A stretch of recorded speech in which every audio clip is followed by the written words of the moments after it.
I found a real nice overhang right here. We got one here and we got one here. I go with the blue first, and you can see the serrations. There are serrations on the top edge as well as the bottom edge. So you can cut going in, going toward the gingiva, or coming up. To engage it, flex it, get in the interproximal and just work that. Get on top of it and pull it out.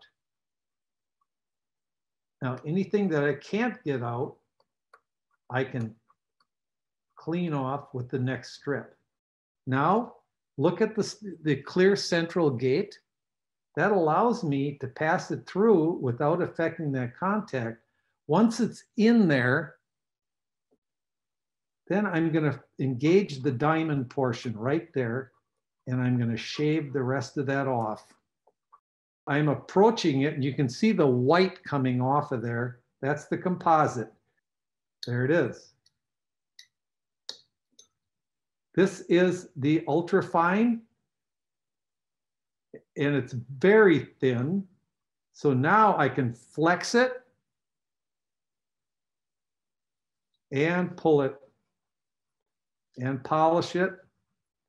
And you can see how it's flexing here for me. So it's following the contour of the filling, and it feels very smooth now.